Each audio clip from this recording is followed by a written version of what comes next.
Good evening, ladies and gentlemen. This is a special work session of the Burnsville City Council, and this particular work session is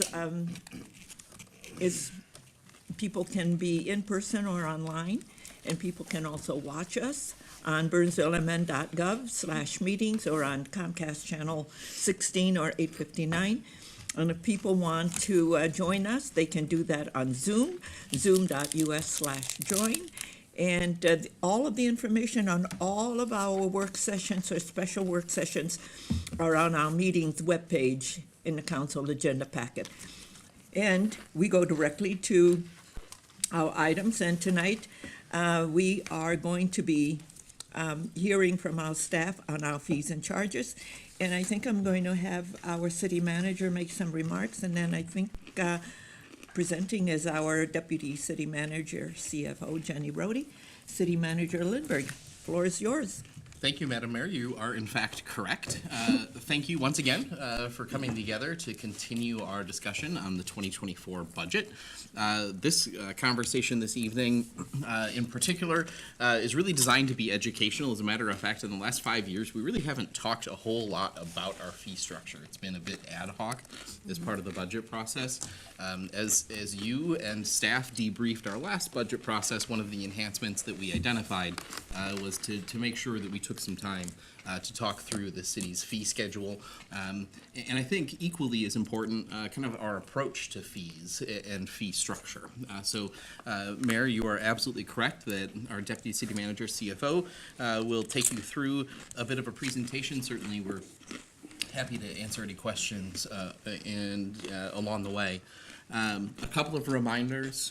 Jenny will cover our budget calendar, but next Tuesday you're scheduled for the preliminary levy and budget decision, what we've often called max tax. That's the decision where you set your preliminary levy, establish a preliminary budget. That's the point at which you can't go above. We certainly can bring that number down by state statute. From there, then that will lead us into your final levy and budget decision in December. I believe Jenny's going to talk a bit about calendar, as I mentioned, to get some direction from you there this evening, with a primary focus on our fee schedule. So with that, I will turn it over to Jenny to take you through a conversation on fees this evening. Good evening, Madam Mayor, council members. I'm happy to be here tonight to talk about our 2024 proposed fees. Tonight, we'll go over the calendar a little bit. We'll talk about our approach to how we set the fees. We'll go into a little more detail on each of the utility funds and kind of wrap up with a little bit of a review of a couple items from last meeting. Again, here's our 2024 budget calendar. We've had a number of meetings to this point. We talked in March about our financial management plan. In July, we discussed the proposed 2024 through 2028 capital improvement plan. A couple weeks ago in August, we discussed the proposed 2024 budget and property tax levy and reviewed a number of the operating funds at that time. And tonight we'll kind of wrap up our fund discussions with the utility funds and then talk about fees. As Greg said, next week we'll adopt, you're scheduled to adopt the proposed city and EDA property tax levy. We do have 2 placeholders for work sessions if needed in November. And then finally on December 5th, where the city council will adopt the final EDA and city property tax levy and budget.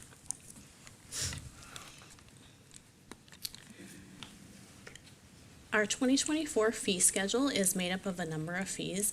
In terms of how those fees are set, staff reviews each of the fees in their areas. Some fees are set by state statute or agreements. Our utility rates are guided by our annual rate study. We do hire Ellers, our financial advisor, to complete that rate study each year. And then there are some, the other discretionary fees are generally increased by 3%. That was the pattern that we established last year. There are some exceptions. We did attach the proposed fee schedule to your backgrounds, and so if there were exceptions to those, to that 3%, those were noted by staff in those areas. The utility funds, utility fees cover the full cost of operations, capital, and debt service for each of the utility funds. So water and sewer, stormwater, and then street lighting funds. Each of those funds has fees that are charged in each of those areas. And those fees really cover the operations and the entire operations and maintenance of those, in those areas. So water and sewer covers the surface water treatment plant and also the groundwater treatment plant. So there are two plants Correct. that are funded through the water Yep. and sewer fund. Correct. Two plants, all of the underground pipe and infrastructure and the maintenance of that, as well as replacement or new lines for things that are, new areas, new developments, as well as staff and other, operational kinds of items, and debt service, because in the water and sewer fund, we do issue debt to fund some of the capital. Yeah, and we have many more miles of infrastructure under the ground that nobody sees, but they're Correct. all within our domain to maintain and make sure that they're replaced when they correct. break down. Yep, so in the water and sewer fund, that covers the water operations as well as sewer operations.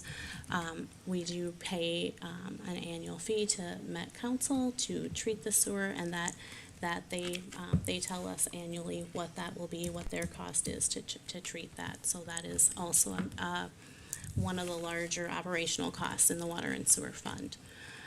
As we look at kind of some of the important things going on, we know we've talked at a couple other work sessions about some of the studies that are ongoing in terms of studying especially in our capital areas. Three items that are going to really touch water and sewer or be impactful to water and sewer are the water treatment master plan. We're also doing water and sewer line condition reports, as well as the municipal facilities inventory, because as we know, some of those facilities do cross over into the, we have wells, pump houses, the treatment plant. So we do have facilities that are going to be impacted by that inventory. Some of the major 2024 projects that we have, the utility portion of street projects. So really when we rehab or reconstruct streets, there is either maintenance, rehabilitation, or replacement of water and sewer lines that happen. So that 3.2 million, 3.3 million is really that utility portion of street projects that's budgeted for 2024. Also, 723,000 in other transmission and storage rehabilitation, water treatment plant rehabilitation of 600,000, and sanitary sewer lift station rehab of 600,000. So that's those are kind of the largest individual projects in 2024. But there is approximately $7 million in capital projects that are planned for the year.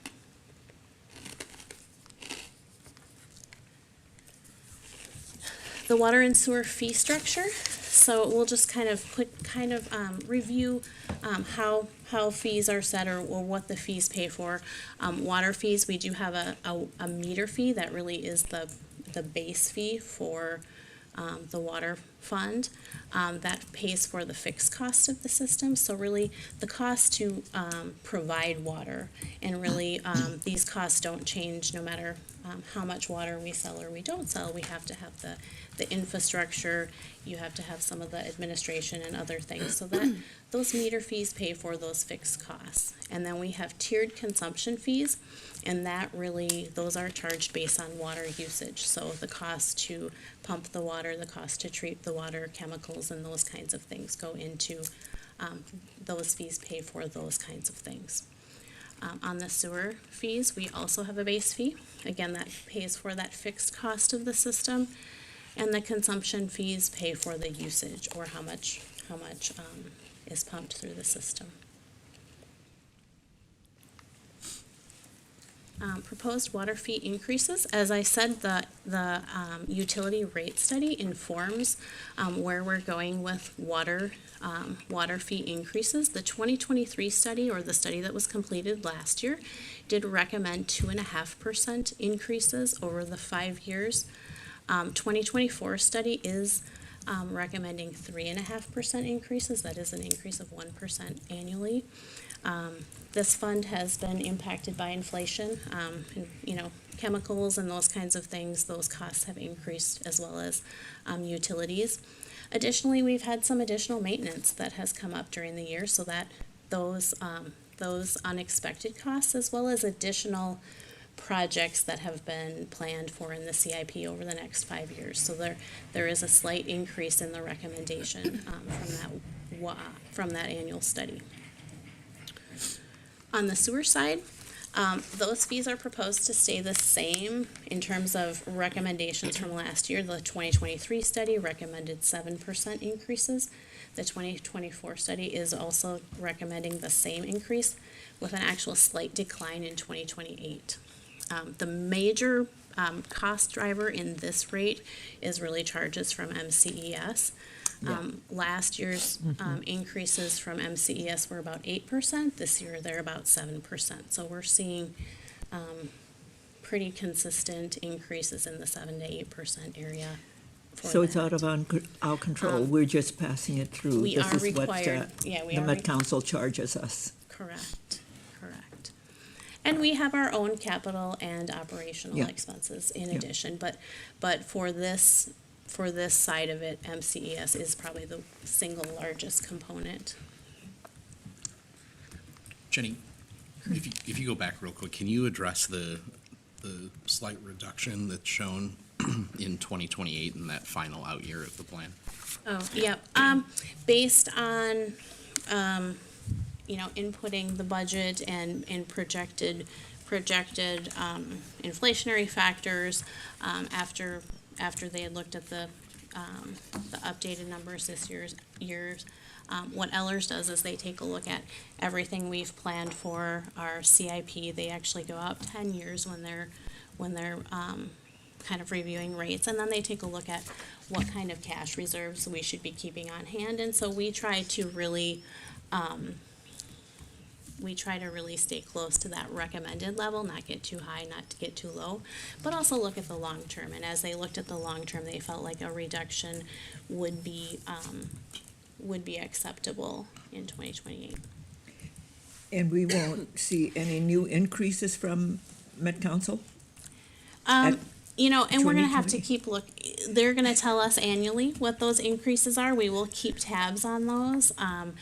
And we wanna kind of find, what we wanna do is set those increases at, we want enough to make sure that we're maintaining healthy reserves, that we can, handle unexpected things that come up, which we know they do, but we also don't wanna keep too much on hand either. So it's always kind of a fine line of trying to balance those two things. Jenny, just by way of reminder, I know that you mentioned it. What was the Met Council increase this last year? So for next year? The increase for 2024 is about 7%. And the increase for 2023 was about 8%. I think the one thing that I would add, Madam Mayor, members of the council, to your question, is the Met Council has indicated that they anticipate, as Jenny was mentioning, additional operations and maintenance needs. They've indicated to us that certainly we should expect higher pass-through inflationary increases in the coming years. Again, that's why we annually assess the fund. At the end of the day, we look to balance what's coming in and what we know needs to come out. So it's an annual process. Yeah. Yeah, we refresh. That's why we relook at this every year, because things change, right? For the, things cost more, or maybe things cost less. So it's always good to keep that information fresh. So yeah, they're looking at a smaller increase in 2028 than they had originally planned. Yeah, and for our residents' information, we don't have a sewage treatment plant. Correct.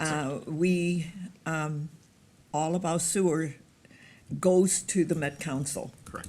and then Correct. they do the treatment of all of that, and then it gets discharged or whatever they do with all of that waste. But it is sending all of the sewage. Yep, correct.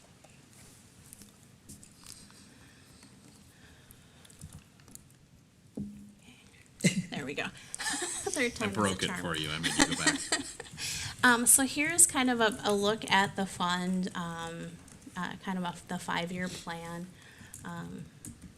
as it stands this year. Uses are in gray, so that's expenditures.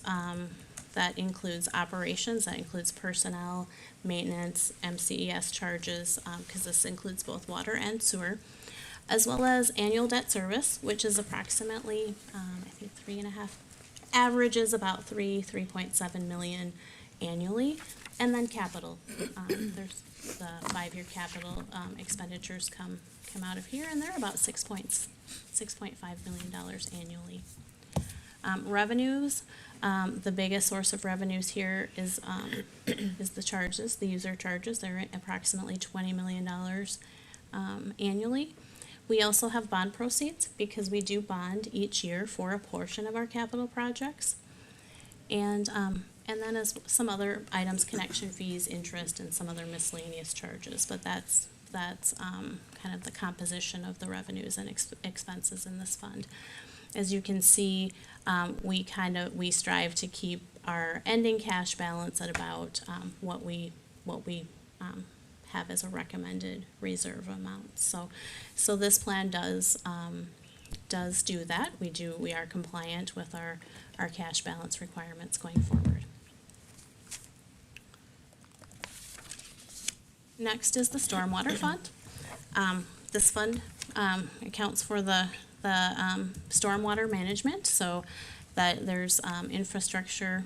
As you can see, there's 2 studies here that we've identified that are going to have impacts, that water and sewer line condition reports, because storm sewer lines, we do also have a vast amount of storm sewer in the ground as well. So we anticipate that that's going to have an impact on future CIPs, and then municipal facilities inventory as well.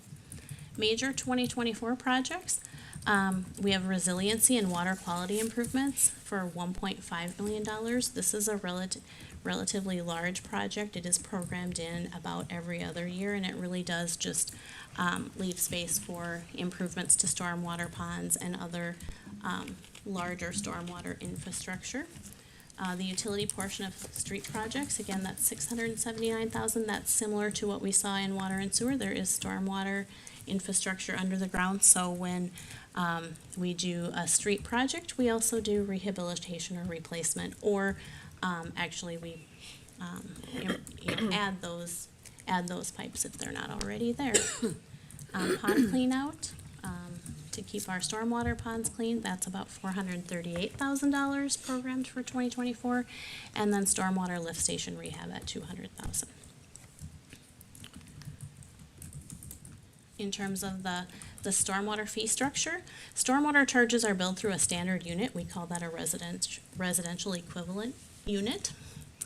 Residential homes are charged for a single unit, so each single family home is 1 REU. Commercial, their fees are stated in number of REUs, and those are based on land use and size of the property.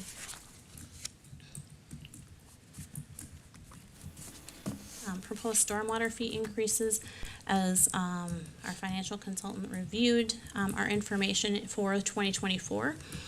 In last year's study, they proposed 2.5% increases annually, and they made the same. Their recommendation is the same for this year. So those were included in the financial information to follow. As we look at the stormwater fund, we do have a larger cash balance in this fund.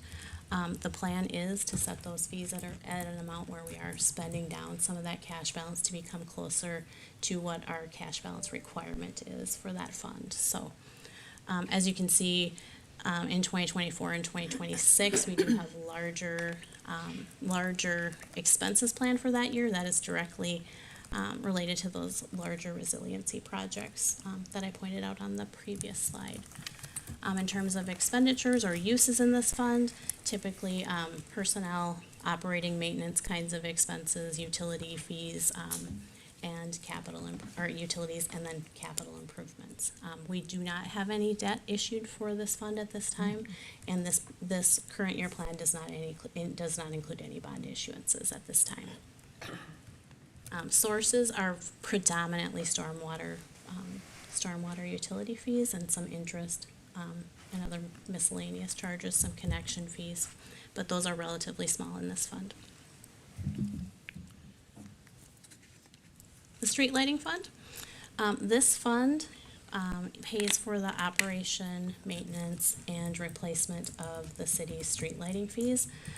For those neighborhoods with continuous street lights, it includes those as well as major roadway lighting within the city. This fund does not have, is not included in the annual rate study by Ellers. We do more of an internal analysis on this fund. Major 2024 projects really include, and these are included in the CIP, but really replacement of street lights. That can be individually, or those happen with street improvement projects as well. So those are planned for about $180,000 in 2024. In terms of fee structure, there's two kinds of separate categories of fees.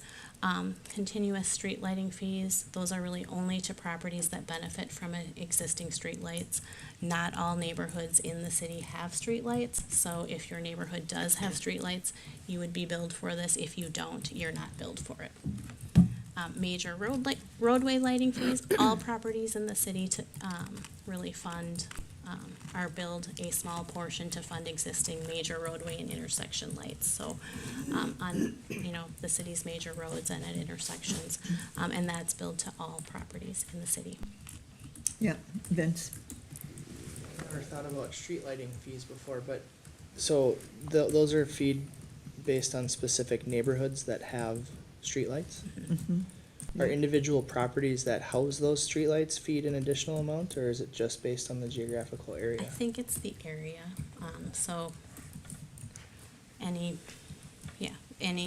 property in that area, they'd all have the same fee, I think, if that makes sense.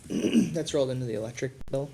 It's rolled into the monthly utility bill or the water and sewer Oh, bills. water. Yep, so that there is an additional fee for those. Utilities. Yeah, for those utilities.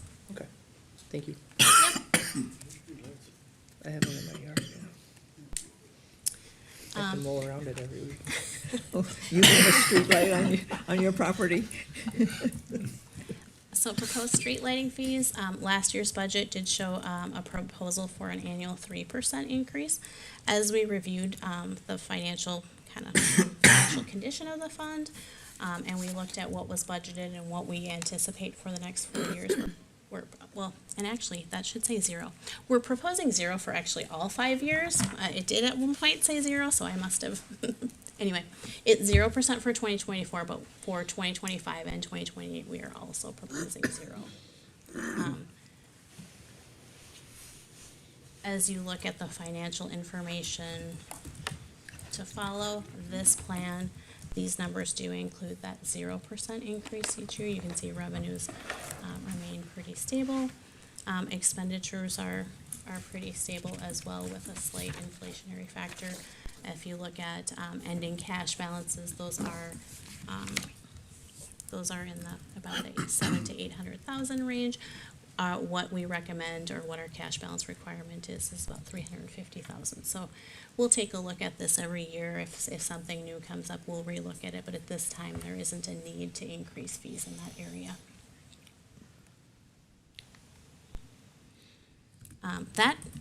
That concludes our fee section here. This is just a kind of a review of last month's work session on property taxes. We also wanted to point out one change here. The city tax rate, we did receive additional information on fiscal disparity, so the city tax rate did decrease. It was about 42.58%. It did decrease to 42.27 based on that all that preliminary information on fiscal disparities. Estimated market value stayed the same, median value home stayed the same. One other thing to note, I think we talked about the impact of the tax, the 7.63% tax increase on a median value home at about $5. These changes bring it down to about $4. So I just wanted to put that up here and just review that from last week's meeting. And with that, that concludes the fee portion. If there are any questions, I'll stand for any questions. Nothing, I always look at the market value of the city, and each year it continues to go up, and in 2024, it's going to be at $9 billion in market value, which is really terrific when you're looking at the city that continues to be vibrant Yep. and growing, so that's great. Okay, any questions for Jenny? Okay. Is there anything else that you needed to, because I think we have some residents who are interested in what we're doing here. Yeah, I'm here for any questions. Otherwise, I think we have what we need to prepare for next week. Mr. and Mrs. Mader, you want to come to the table? You have any questions about what you heard tonight? No. Okay. All right. Thank you for coming. Everything that we do is transparent. Our staff is always available to all of our residents. Your questions, they have the answers. And but thank you for coming tonight. And we'll do our best to continue to answer all of the questions that you have. Members of the council, do you have any questions of staff? Pretty thorough. Thanks. Yeah. Councilmember Keeley. Well, just an overall comment. I mean, we're at 32% growth in the property value over 4 years, which is averaging 8% a year is a pretty big jump. As Councilmember Schultz just commented to me, it's people look at it as a double-edged sword. I mean, it's great. My house is increasing, but I'm paying higher property taxes if we increase our property tax, obviously for us. But it's not like there's money going in their checking account because their property value is going up. But I think, more globally, a lot of people tend to forget that cities face the same inflationary costs that the private sector and individuals face, that we don't really have, we're not insulated from these increases. My cable bill went up. And they're shocked when they see city fees go up, and we see some significant cost recovery increases in some of these fees. Some are only going up $1. They might be $75 and going to $76, but others are going from $140 to $200 or $140 to $160 or $70 or $80. Yeah. And so it's difficult because the wage inflation and products and services inflation that has been running rampant for the last couple of years is coming home to roost, and we're doing the same thing the business does or in the family budget when we're faced with higher costs, workers' compensation, inflationary costs, wage increases. We have to Unfunded mandates. adjust it, or unfunded mandates from the capital, which seems to be something they like to do. We have to adjust. We have to cut something. We have to absorb it. We have to work at trying to get more efficiency to just lessen the blow. But my point is, we're not at all insulated from any of that. And the bottom line is, inflation is destroying our personal budgets, business budgets, and the city budgets. It's crushing. Gas is going back to $4.50. I mean, the cheapest gas out there is $4 now. No, And Costco. we're hoping that, Costco's just a little below that, but they're getting hit with it too. I did hear that they, because of the refinery closed down to switch over, that the recent spike will settle down by the end of this week. They thought it would Yeah. start to go down, Yeah. but that's just, We go to winter blend. it's just eating. It's constantly eating away at everyone's personal budgets, and it's a challenge. But I think that people need to understand that we face the exact same challenge, and we're doing everything we can to try and absorb it and limit the tax increase. But there is a price to pay for all of the government-free money that was doled out over the COVID campaign, and we're using it to blunt the impact of these cost increases, but that money doesn't last forever. So I think we've done the right thing by planning that money out over a number of years to just take our levy down, so we haven't seen the spike that other cities have had to deal with. And I'm sure their fee schedule looks similar to ours, where there's a lot of things that are going up quite dramatically, much more than 3%. Most of them are up 3%, but there's a lot of them that are up a lot higher than that. And Well, so, a lot of them, their levy is in double digits this year. yes, it's shocking to me that for the second year in a row, we're seeing over 10% levy proposals in many cities. And, And even our I don't neighbors. like 7%. I have never liked 7%, but it's, we're better off than more than half the cities out there that are 2, 3, 4, 5 points higher than that. Yeah. And so, we're doing everything we can, but it is, inflation is a monster it hits everybody. There's no, and it hits folks on a lower income scale even worse, right? The socially economically challenged folks with a tighter budget, they're getting crushed. Senior citizens are getting crushed even more because they don't have the ability to get a large increase in wage. Many of them are turning around and going out and getting a second job or a part-time job to help absorb these cost increases. But it's not something that we enjoy, seeing these types of increases in this budget. But we are doing everything we can to try and limit it. We're faring better than other cities. Thank you. Okay, anybody else? Any other comments? Do you have any remaining comments you want to make? I Well, don't. members of the council and staff, if there is nothing else to come before us this evening, we stand adjourned by acclamation, and thank you for coming in. You can understand how we do what we do. Thank you.